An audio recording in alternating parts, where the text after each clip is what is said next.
মদাহী বুলি এষ্টাব্লিছ কৰিবলৈ ইমান আপ্ৰাণ চেষ্টা চলিছে। দিনে ৰাতে মদ খাই যদি আছিলে, তেওঁ গানৰ সৃষ্টি কেতিয়া কৰিছিলে, তেওঁ চিনেমা কেতিয়া বনাইছিলে, তেওঁ মানুহক সহায় কেতিয়া কৰিছিলে, প্ৰগ্ৰেম কেতিয়া কৰিছিলে। ইমান ভাল পায়, এতিয়াও নিজৰ পৰিয়ালৰ নিচিনাকে ভাল পায়।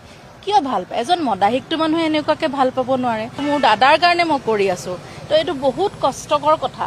তথাপি মই সেই হাৰ্ডলটো পাৰ কৰি গোটেই মোৰ কথাখিনি তথ্যখিনি শুদ্ধ ৰূপে মই উপস্থাপন কৰিব পাৰিলো। যিজন জুবিন গাৰ্গে গোটেই অসমখনক বিশ্ব মানদণ্ডত লৈ গুচি গ'ল, সমগ্ৰ বিশ্বক চিনাকি দি থৈ গ'ল।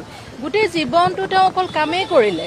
সেই মানুহজনক খালি মই যি দেখিলো, তেওঁক মদাহী বুলি এষ্টাব্লিছ কৰিবলৈ ইমান আপ্ৰাণ চেষ্টা চলিছে, মই সেই কথাটোহে বুজি নাপালো। তেওঁ যদি ইমানেই মদ খাই আছিলে, মদাহী আছিলে, দিনে ৰাতে মদ খাই যদি আছিলে, তেওঁ গানৰ সৃষ্টি কেতিয়া কৰিছিলে, তেওঁ চিনেমা কেতিয়া বনাইছিলে, তেওঁ মানুহক সহায় কেতিয়া কৰিছিলে, প্ৰগ্ৰেম কেতিয়া কৰিছিলে, তেওঁ গোটেই জীৱন জুৰি কামখিনি কেতিয়া কৰিছিলে। এই অসমৰ যে মানুহবোৰে যে তেওঁক ইমান ভাল পায়, এতিয়াও নিজৰ পৰিয়ালৰ নিচিনাকে ভাল পায়।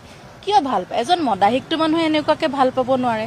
তেওঁ গোটেই সৃষ্টি, তেওঁ গোটেই কামখিনি টোটেলি ইগন'ৰ কৰি এনেকুৱা ধৰণে এই বস্তুটো মই বৰ দুখ পালো এই কথাটোত, যে তেওঁ সমগ্ৰ কাম বাদ দি, তেওঁ সত্তাটো বাদ দি, তেওঁক যেন 24 ঘণ্টা যেন তেওঁ মদ খাই থাকে, এই কথাটোকে এষ্টাব্লিছ কৰিবলৈ আপ্ৰাণ চেষ্টা কৰি থাকিলে। এইটো ডিফেন্সৰ উকিলেই কৰিছে,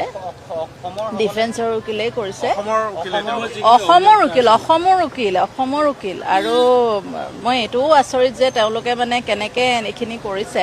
মই ষ্ট্ৰংলি যোনখিনি শুদ্ধ সত্য মই সেইখিনি কৈ আহিছো।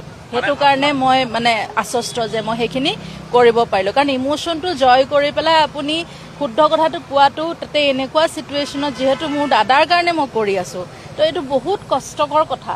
তথাপি মই সেই হাৰ্ডলটো পাৰ কৰি গোটেই মোৰ কথাখিনি তথ্যখিনি শুদ্ধ ৰূপে মই উপস্থাপন